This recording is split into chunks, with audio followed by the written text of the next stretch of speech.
The 3 moons of Navarra hung low in the purple sky as Tyke made his way to the great hall. His 4 limbs moved with purpose across the smooth crystal pathways of the capital city. Today was important. Today would change everything. The Council of Observers had summoned him at dawn. Such a call was rare and always meant a major assignment. Tyke had served as a junior observer for 15 cycles, studying distant worlds from the safety of research vessels. But something told him this mission would be different. The Great Hall rose before him, its translucent walls catching the light of the setting sun. Guards nodded as he approached, their skin shifting colors in recognition of his clearance level. Inside, the chamber was cool and quiet, illuminated by soft blue light that pulsed gently from the ceiling. "Observer Tyke," a voice called from the center of the room. "Please approach." Elder Hannah sat at the head of a curved table, her aged skin a pale yellow that spoke of wisdom and experience. 4 other elders flanked her, their expressions unreadable. Tyke moved forward and lowered his upper body in the traditional gesture of respect. "You have been chosen for a mission of great importance," Elder Hannah said, her voice calm but serious. "One that may shape the future relationship between our people and a species of growing concern." Tyke felt a ripple of excitement move through his body. "I am honored to serve, Elder. The humans," Elder Hannah continued, "have engaged in yet another war. This time, with the Meridian Coalition." Tyke's excitement dimmed slightly. Humans. Everyone knew of them. A young species that had somehow spread across dozens of star systems despite their fragile bodies and short lives. They were a puzzle that many races were trying to solve. The humans continue to defeat opponents who are stronger, faster, and more technologically advanced, said Elder Day, his skin darkening with concern. "We must understand how." Elder Hannah nodded. "Previous observations have been conducted from a distance. This has proven insufficient. We need someone on the ground, someone who can witness human warfare firsthand." Tyke's skin paled. "You want me to go to a human battlefield?" "Yes," Elder Hannah confirmed. "You will join a human military unit as a diplomatic observer. The humans believe we are considering an alliance against the Meridians. This cover will allow you access to their operations." "But I have no combat training," Tyke said, his voice steady despite his growing unease. "That is precisely why you were chosen," Elder Day explained. "You are a cultural specialist. You understand how to blend in, how to observe without influencing, and you have studied human languages and customs more extensively than any other observer." Elder Hannah slid a small crystal across the table. "This contains all the information we have on the human unit you will join.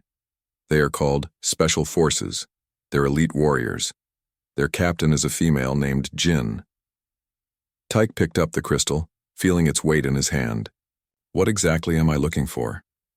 "We need to understand what makes humans such effective warriors despite their physical limitations," Elder Hannah said. "Is it their technology, their tactics, their social structures?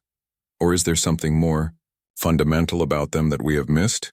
Elder Day leaned forward. "The Meridians are a formidable enemy. They have conquered 3 advanced civilizations in the past decade. Yet early reports suggest the humans are holding their own, even pushing the Meridians back in some sectors.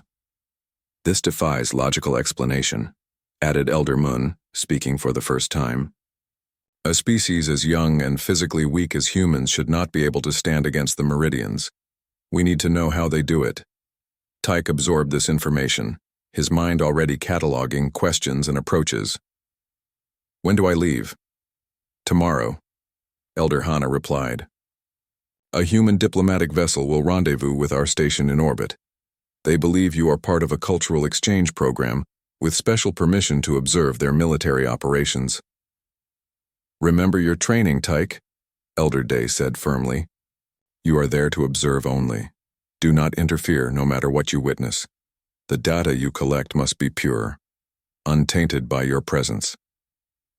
"I understand," Tyke said, though a small voice inside him wondered if he truly did. Elder Hannah rose, signaling the end of the meeting. "One last thing, Observer Tyke. The humans are currently fighting on a planet called Helios Prime. It is a mining colony that was attacked by Meridian forces 3 days ago. The situation there is fluid, meaning dangerous, Tyke translated. Yes, Elder Hana admitted. But the humans have agreed to ensure your safety.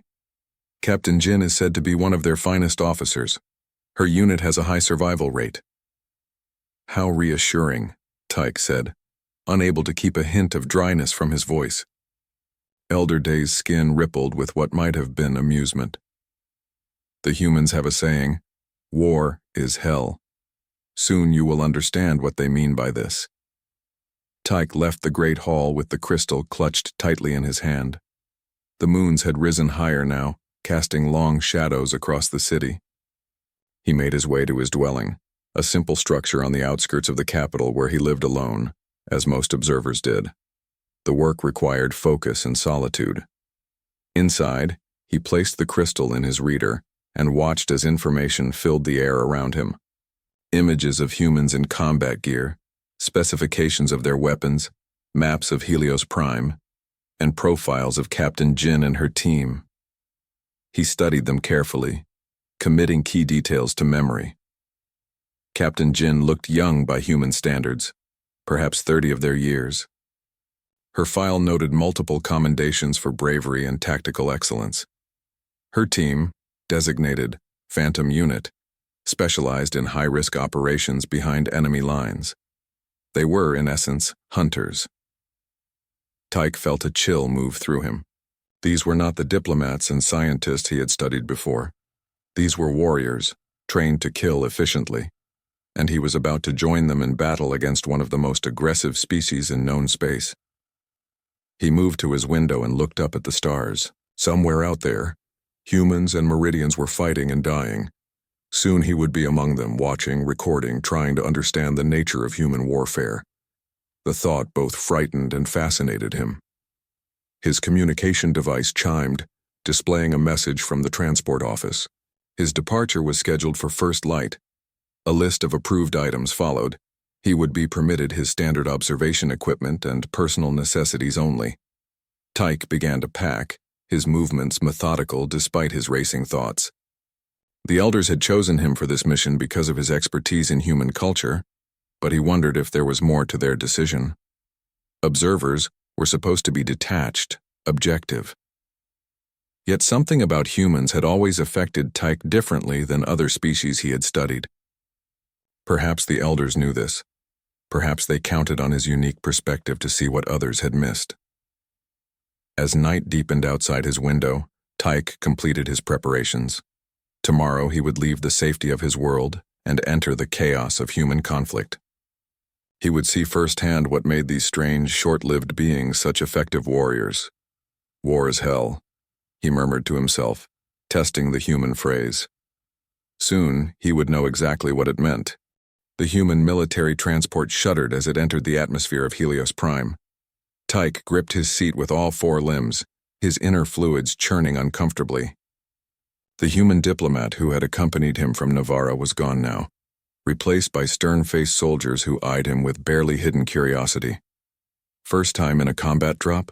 asked the soldier beside him, a stocky male whose name tag read Park. "Yes," Tyke admitted, his translator converting his natural vibrations into human speech. "Is it always this violent?" Park laughed, a short, sharp sound. "This is nothing. Wait until someone starts shooting at us." Tyke's skin paled slightly, but he kept his composure. He was here to observe, to record, to understand. Fear would only cloud his judgment. The transport's interior was utilitarian. Metal benches, exposed pipes, and cables running along the ceiling. 10 human soldiers sat in 2 rows, each wearing dark armor with no markings or insignia. Their weapons rested across their laps, and their faces showed no emotion. These were the members of Phantom Unit, Captain Jin's Special Forces team. 2 minutes to landing, announced a voice over the speakers. Prepare for possible hostile reception. The soldiers checked their weapons with practiced movements. Tyke noticed how they barely looked at what they were doing, their hands moving automatically through what must be deeply ingrained routines. With a bone-jarring thud, the transport landed. The rear door lowered with a hydraulic hiss, revealing a desolate landing pad surrounded by low, prefabricated buildings. The sky above was a sickly yellow, filled with dust from the planet's constant mining operations. "Move out," ordered a female voice, and Tyke saw Captain Jin for the first time. She was smaller than he had expected from her file, barely reaching the shoulders of some of her men.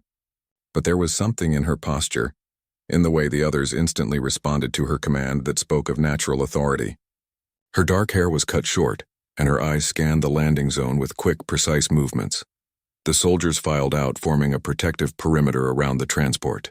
Tyke followed, his environmental suit automatically adjusting to the planet's thin atmosphere. Captain Jin approached him directly.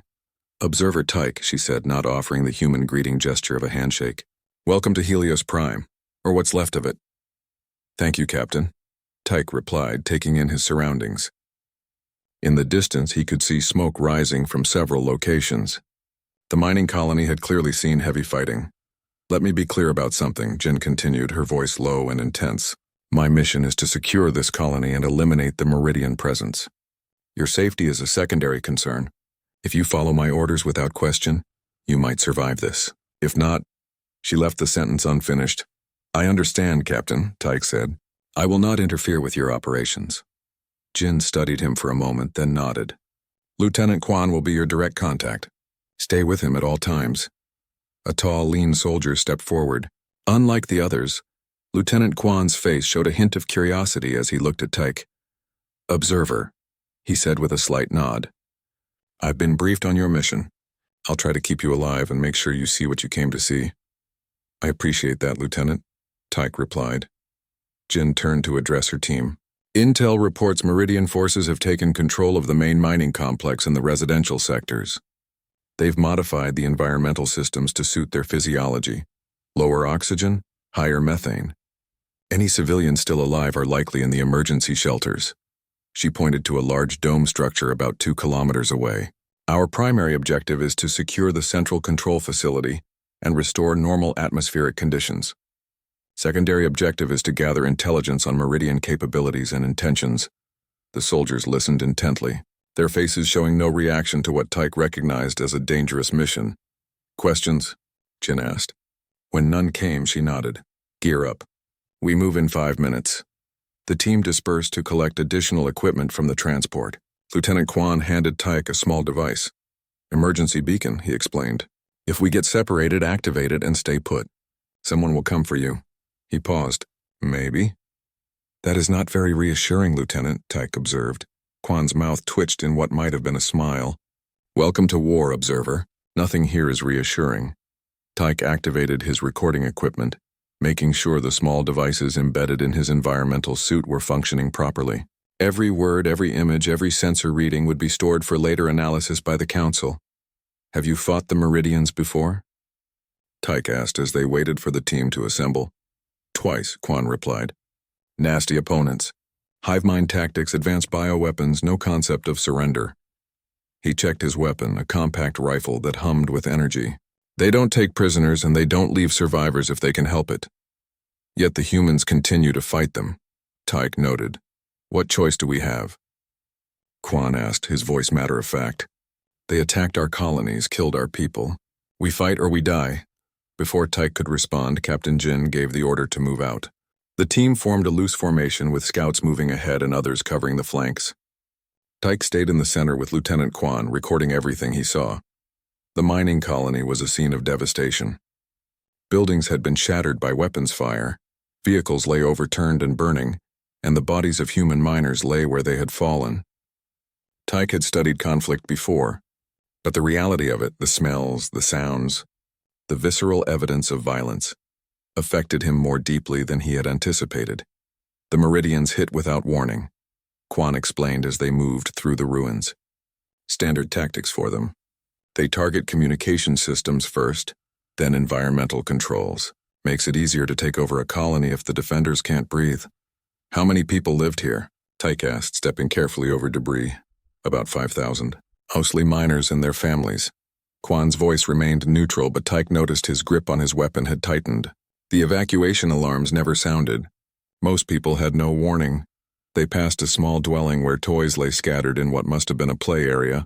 Tyke paused, recording the scene, noting the small size of the items, made for human children. "Keep moving," Quan said quietly. "Don't think about it too much." The team continued through the colony, moving from cover to cover with practiced efficiency. Tyke was impressed by their discipline and coordination. They communicated with hand signals and occasional whispered words into their communication devices, maintaining near-perfect silence. As they approached a larger structure, a processing facility for the raw materials mined on Helios Prime, Captain Jin raised her fist, and everyone froze. Tyke followed suit, his senses alert for whatever had caused the captain's concern.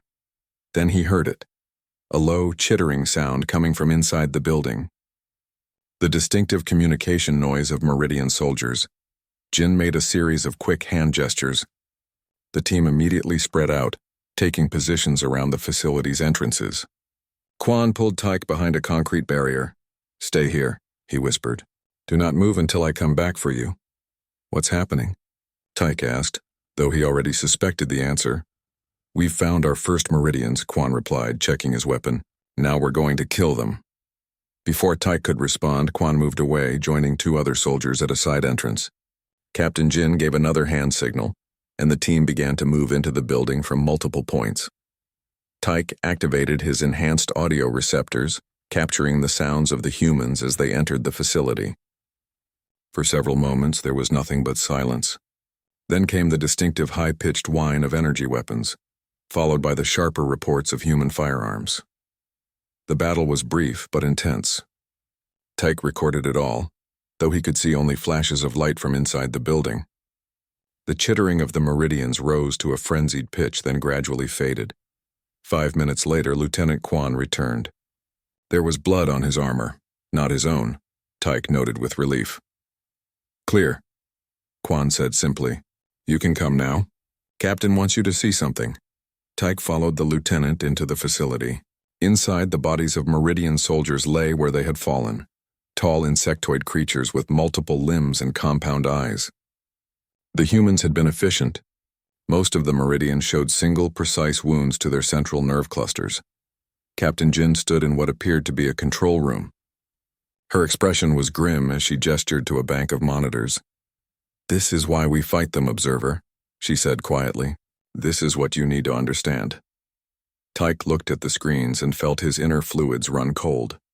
The monitors showed various areas of the colony, and in each one he could see Meridians conducting experiments on captured humans.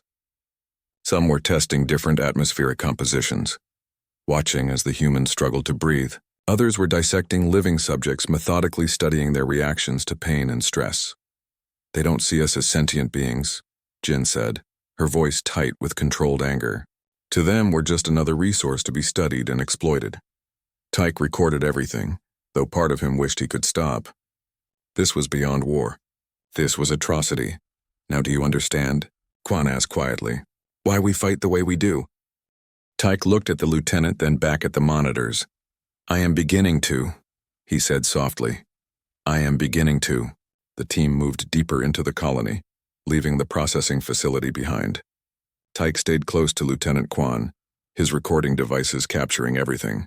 The horror of what he had seen on those monitors still filled his mind, but he forced himself to focus on his mission. He was here to observe, to understand humans in war.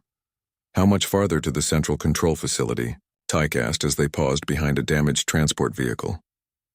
"About 1 kilometer, Quan replied, checking a small device on his wrist. "But the direct route is too exposed. Captain is taking us through the maintenance tunnels." Captain Jin appeared beside them, her armor now showing scorch marks from the brief firefight. "Change of plans," she said quietly. "We've detected life signs in the eastern residential sector. Could be survivors." "The mission parameters," one of the soldiers began. "Remain the same," Jin cut him off. "But we don't leave our people to die if we can help it." She looked at Tyke.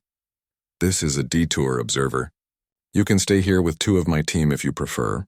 Tyke considered this. Staying behind would be safer, but it would mean missing valuable data on how humans prioritized objectives in combat situations. "I will come with you, Captain," he decided. Jin nodded once, then turned to her team. "Minsuk, take point. Quan, keep our guests safe. Everyone else, standard formation." Move quiet, move fast. The team reorganized smoothly and began moving toward the residential sector. Tyke noticed how they adapted their formation to the changing environment, spreading out in open areas, tightening up when moving through narrow passages. There was an organic quality to their movements, a fluidity that spoke of extensive training and experience. The residential sector had suffered less physical damage than other parts of the colony, but the silence was unnerving. Apartment blocks stood empty, personal belongings abandoned in the rush to escape. Occasionally they passed bodies, colonists who hadn't made it to safety. Life signs are coming from that structure, Jin said, pointing to a low building that appeared to be a community center. Could be a trap. Approach with caution. The team spread out, covering all possible angles of attack as they moved toward the building. Tyke stayed in the center of their formation, recording their tactics. As they reached the entrance, a soldier named Min held up a hand, stopping the group. He pointed to barely visible threads stretched across the doorway. Tripwires, Quan whispered to Tyke. Meridian trap technology. Touch one, and it releases a neurotoxin. Min carefully disabled the trap, using a tool that emitted a soft blue light. When he was done, he nodded to Captain Jin. "Suk Quan with me," Jin ordered. "The rest of you secure the perimeter." Tyke followed Quan into the building, staying close behind the three humans. Inside, the air was stale and heavy with an unfamiliar scent that his suit identified as a mild sedative gas. Not immediately lethal, but designed to incapacitate. "Masks on," Jin commanded, pulling a compact breathing apparatus from her belt. Quan handed a similar device to Tyke. "Put this over your breathing membranes," he instructed. "The filter will protect you from the gas." They moved deeper into the building, weapons ready. The interior was dark, emergency lighting casting long shadows across abandoned furniture and scattered personal items. Tyke's recording devices automatically adjusted to the low light, continuing to capture everything. A soft sound came from a room ahead, something between a whimper and a moan. Jin signaled for caution and the team approached slowly. The door to the room was partially open. Jin peered inside, then motioned for the others to follow. What Tyke saw made his skin ripple with distress. 20 or 30 humans lay on the floor, mostly unconscious. They were connected to strange devices that pulsed with a sickly green light. Tubes ran from these machines to the humans' arms, necks, and chests. "Meridian Biotech," Suk said, her voice tight with anger. "They're harvesting." "Harvesting what?" Tyke asked, though he feared the answer. "Blood, tissue samples, neural patterns," Quan explained quietly. "The Meridians study other species by taking them apart, piece by piece." Captain Jin was already moving among the captives, checking vital signs. "Some are still alive. We can save them if we act quickly." She activated her communication device. "This is Jin. We've found survivors, approximately 25 colonists in need of immediate medical evacuation. Requesting support at our location," a voice responded, distorted by static. "Negative, Captain. All medical transports are engaged elsewhere. You'll have to bring them to the extraction point." Jin's expression hardened. "These people can't be moved without proper equipment. They'll die." "Then complete your primary mission first," the voice replied. "Secure the control facility, restore atmospheric conditions. We'll send help when we can." Jin shut off the communication with a sharp gesture. For a moment, she stood perfectly still, her face unreadable. Then she turned to her team. "Suk, you have medical training. Do what you can for these people." Quan, help her disconnect the harvesting devices safely. She looked at Tyke. "Observer, this is what war really looks like. Not just fighting and dying, but impossible choices." Tyke watched as the humans worked to save the colonists. Suk moved with quick efficiency, her hands steady as she removed tubes and applied emergency medical treatments. Quan followed her instructions precisely, his earlier combat intensity replaced by careful gentleness. One of the colonists, a female with pale skin and red hair, regained consciousness as Suk worked on her. Her eyes widened in fear until she recognized the human uniforms. "You came," she whispered, her voice weak. "They said no one would come." "We're here now," Suk replied, administering a medication through a small device. "Try to rest. We're going to get you out." "My daughter," the woman said, trying to sit up. "They took her to the labs, please." Suk looked at Captain Jin, who had overheard the exchange. Something passed between the two humans, a silent communication that Tyke couldn't interpret. Where are these labs? Jin asked the woman. Central Control, the woman replied. They're changing it, making it theirs. Jin nodded once, then turned to her team. Our objectives just aligned. We secure the control facility, we find survivors, we kill Meridians, win-win-win. She activated her communication device again. All units converge on my position. We have a situation. Within minutes, the rest of Phantom Unit had joined them inside the building. Jin quickly explained what they had found and updated their mission parameters. We can't move these people and we can't leave them unprotected, she said. Jun-hoon, you stay here with Suk. Keep these people alive and safe. The rest of us will proceed to the central control facility. What about the observer? One of the soldiers asked, glancing at Tyke. Jin looked at him. Your choice, observer. Stay here where it's relatively safe or come with us into what will certainly be heavy combat. Tyke considered his options. His mission was to observe humans in war. Not just their tactics, but their decisions, their motivations, their responses to stress and loss. Staying behind would mean missing crucial data. I will come with you, Captain, he said. If that is acceptable. Jin studied him for a moment, then nodded. Stay with Quan. Do exactly as he tells you. If you become a liability, I will send you back. Understood? Yes, Captain, Tyke replied. As the team prepared to move out, Tyke noticed Lieutenant Quan checking his weapon with particular care. There was a tension in his movements that hadn't been there before. You seem concerned, Lieutenant, Tyke observed quietly. Quan glanced at him. The central control facility will be heavily defended. The Meridians know it's a critical target. He finished his weapon check and looked Tyke directly in the eyes. What you've seen so far? That was just the warm-up. Captain Jin gave the order to move out and the team filed from the building, leaving 3 of their members behind to protect the survivors. Their formation was tighter now, more alert. Tyke could sense the change in their energy, a focused intensity that seemed to radiate from them. As they moved through the silent streets toward the central control facility, Tyke continued recording everything. But now he was watching with new understanding. These humans weren't just fighting for territory or resources or even victory. They were fighting for the red-haired woman and her missing daughter, for the unconscious colonists connected to harvesting machines, for the bodies they had passed in the streets. The sun was setting over Helios Prime, casting long shadows across the devastated colony.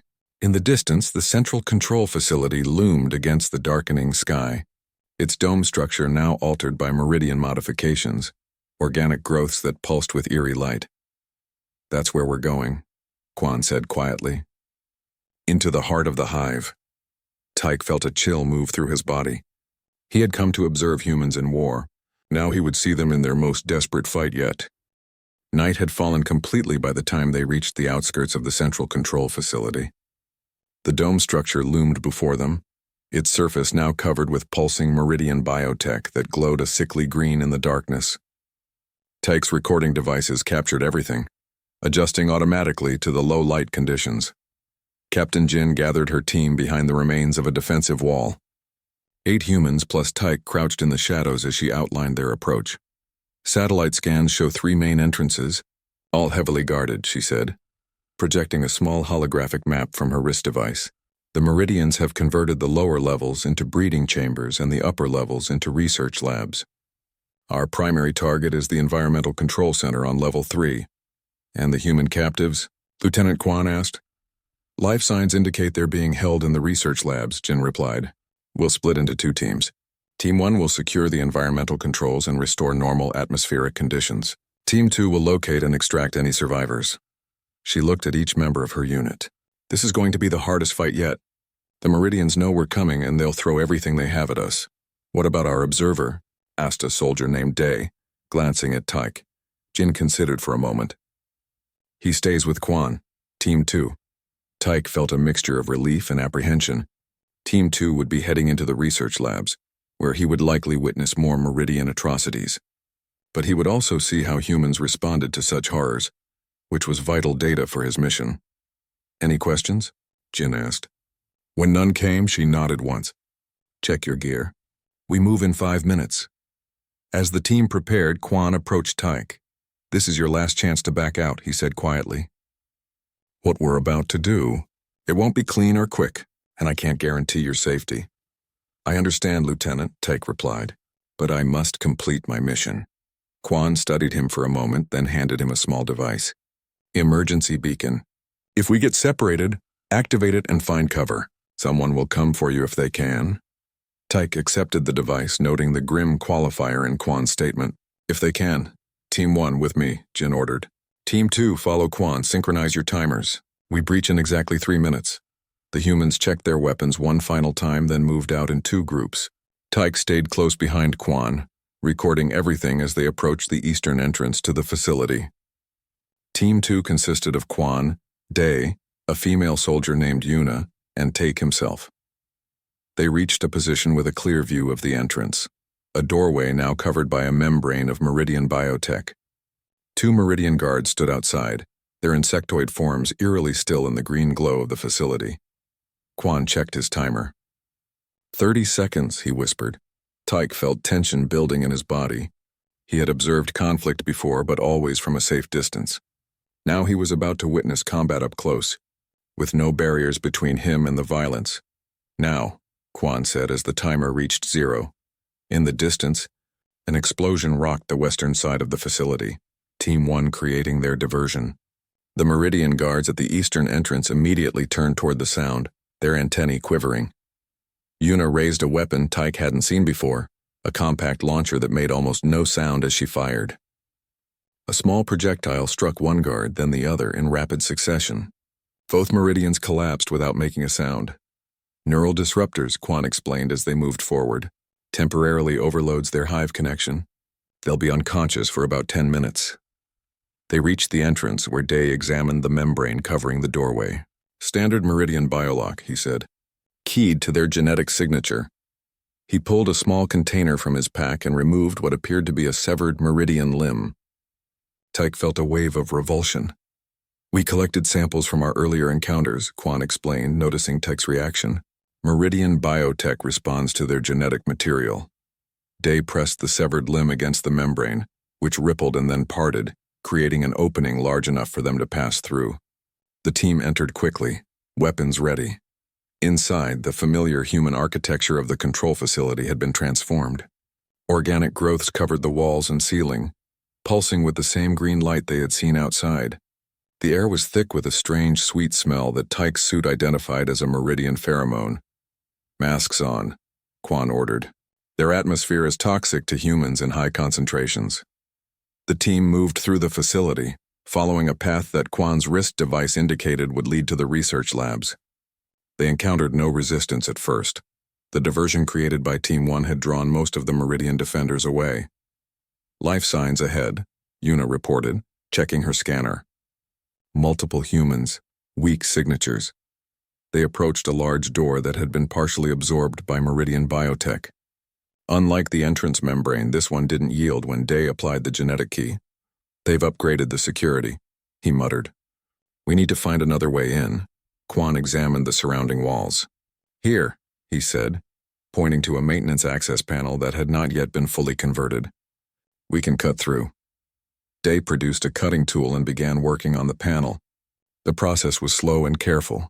Any noise might alert the Meridians to their presence. As they waited, Tyke noticed something strange about the organic growths on the walls. They seemed to be pulsing faster, almost as if, they know we're here, he said suddenly. The facility itself is aware. Quan looked at him sharply. What do you mean? The biotech. It's connected to their hive mind, Tyke explained, drawing on his knowledge of Meridian biology. It's sensing our presence, as if confirming his words. An alarm began to sound. Not a human alarm, but a high-pitched keening that made Tyke's inner fluids vibrate uncomfortably. Faster, Quan ordered Dai, who increased his pace with the cutting tool. The panel came free just as they heard the distinctive chittering of Meridian soldiers approaching from both directions of the corridor. In, now, Quan commanded, pushing Tyke through the opening first. They found themselves in a narrow maintenance tunnel that ran behind the main rooms of the facility.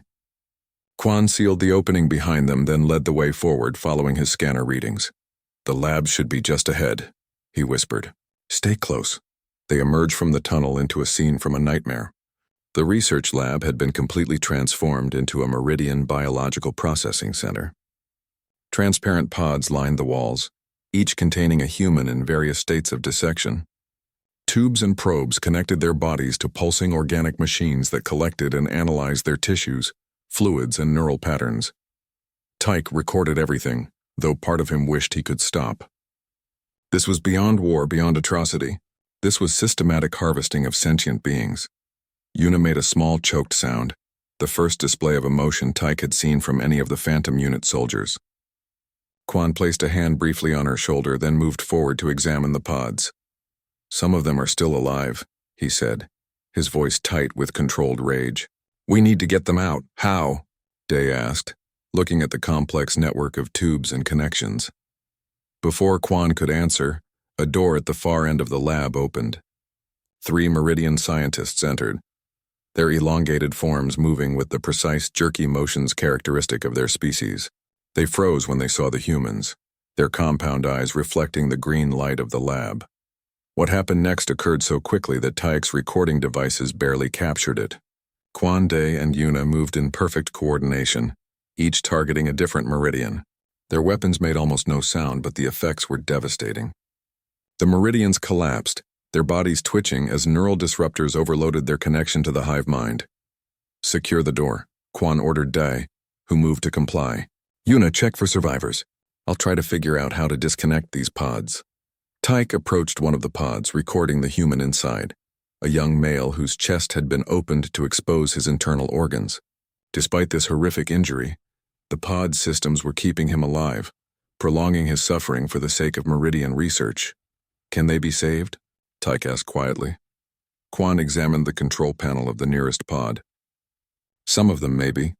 The ones they haven't taken too much from." His voice was clinical, but Tyke could sense the rage beneath it. Una moved from pod to pod, checking the status of each captive. "This one's alive," she called. "And this one?" "The rest?" She shook her head. Quan began working on the control panel, trying to decipher the Meridian biotech. Tyke watched, recording his methods and the intense concentration on his face. Suddenly, Day called from the door. "We've got company. Multiple hostiles approaching." The sound of Meridian soldiers grew louder, the chittering communication noise that Tyke had come to associate with imminent danger. "How long do you need?" Day asked Quan, taking up a defensive position by the door. 5 minutes minimum, Quan replied, still working on the pod controls. "These systems are complex." "We don't have 5 minutes, Una said, joining Day at the door. "There are at least 20 Meridians out there." Quan looked up from the control panel, his expression grim. "Then we make our stand here. We don't leave these people." He turned to Tyke. "Observer, find cover. This is going to get ugly." Tyke moved behind a large piece of equipment, making sure his recording devices still had a clear view of the room. He watched as the 3 humans took up defensive positions, their movements calm and precise despite the dire situation. The door began to bulge inward as the Meridians outside applied pressure. Day and Una aimed their weapons at it, ready for the moment it would breach. "Whatever happens," Quan said quietly to his teammates, "we give these people a chance." The door burst open and the lab erupted into chaos. Meridian soldiers poured in, their chittering rising to a frenzied pitch as they attacked. The humans fired with deadly accuracy, dropping the first wave of attackers, but more kept coming. Tyke recorded it all, the precision of the humans' defense, the relentless advance of the Meridians, the desperate fight to protect the surviving captives.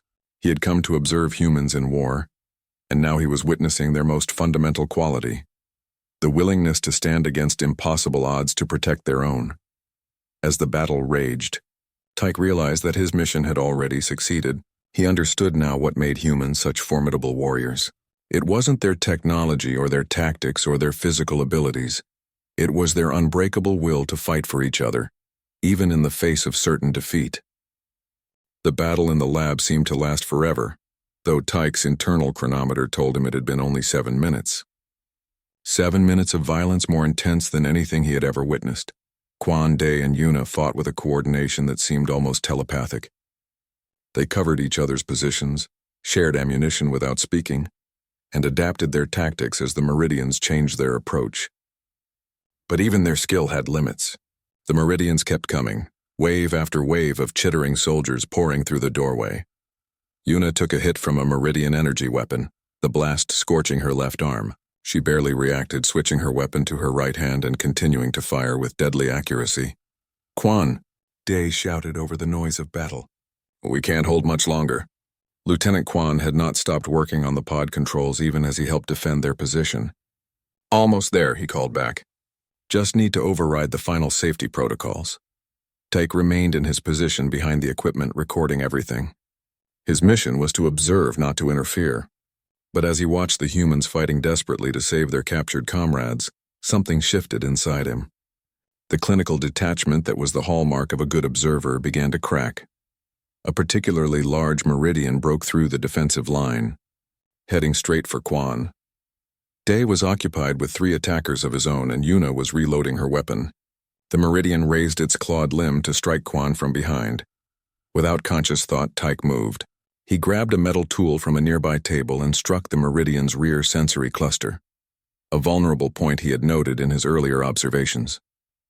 The creature emitted a high-pitched shriek and turned toward him, its compound eyes flashing with alien rage. Quan spun around, saw the situation, and fired a single shot that dropped the meridian instantly. His eyes met Tyke's for a brief moment, surprise mixed with something like respect, before he turned back to the pod controls. "Got it," he shouted suddenly. The pods began to open, their organic seals retracting with a wet sucking sound.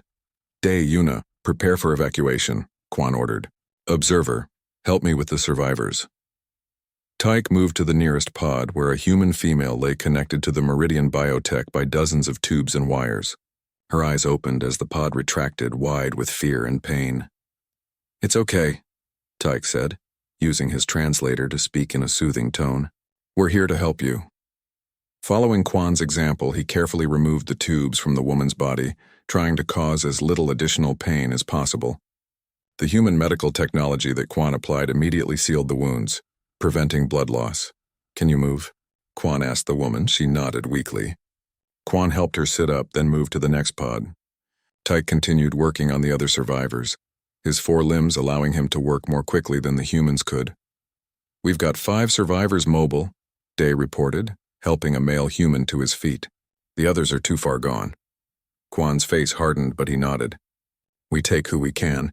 The rest—" He didn't finish the sentence, but Tyke understood. The humans wouldn't leave their people to suffer in Meridian hands, even if that meant ending their lives. "Yuna, take point," Quan ordered. "Day, rear guard. I'll help with the survivors. Observer, stay in the middle of the formation." As they prepared to move out, Quan approached the pods containing humans who couldn't be saved. He spoke quiet words to each one, words Tyke's translator didn't catch. Then he administered injections that quickly and painlessly ended their suffering. Tyke recorded this too. The mercy shown to those beyond saving, the gentle words spoken to ease their passing. It was another piece of the puzzle he had been sent to solve. How humans dealt with loss in war. "Ready to move," Yuna reported from the doorway. The Meridian attack had paused temporarily, but they could hear more soldiers approaching. "Let's go," Quan ordered. Back through the maintenance tunnel. They moved as quickly as the injured survivors would allow, with Yuna leading and Day covering their rear. Tyke helped support a young male human who could barely walk, while Quan assisted 2 others. "What's your name?" the human asked Tyke as they moved through the narrow tunnel. "I am called Tyke," he replied. "You're not human," the man observed, his voice weak but curious. "No. I am an observer from the Na'vi Confederation." The man managed a small smile despite his obvious pain. "Well, Observer Tyke, thank you for not just observing today." Before Tyke could respond, his communication device activated. Captain Jin's voice came through, distorted by interference but still recognizable. "Quan, report status," she demanded. "We have 5 survivors from the labs," Quan replied. "Moving to extraction point now. Heavy resistance encountered." "Understood. We've secured the environmental controls and initiated the reset sequence. Atmosphere should be returning to human normal parameters within 15 minutes. There was a pause, then Jin continued. "We've also found something you need to see. Proceed to level 4 after you secure the survivors." "Acknowledged," Quan replied. "What about extraction?" "Working on it," Jin said. "The Meridians have called for reinforcements. We need to be gone before they arrive." The communication ended. Quan looked at his team, his expression grim. "Change of plans." We get these people to the extraction point, then rejoin Captain Jin on level 4. They continued through the maintenance tunnels, eventually emerging into a corridor that showed signs of recent fighting. Bodies of Meridian soldiers lay scattered across the floor, evidence of Team 1's passage. Almost there, Yuna encouraged the survivors. Just a little further. They reached a junction where the corridor split in 3 directions. Quan checked his wrist device, then pointed to the left passage. That way leads to the surface. There should be a human medical team waiting at the extraction point. As if on cue, his communication device activated again. Lieutenant Quan, this is Medical Officer Han. We're at the north extraction point with 2 transports. What's your ETA? 10 minutes, Quan replied. We have 5 survivors, all requiring immediate medical attention. Understood. We'll be ready. They moved down the left corridor, their pace increasing slightly as the survivors sensed they were close to safety.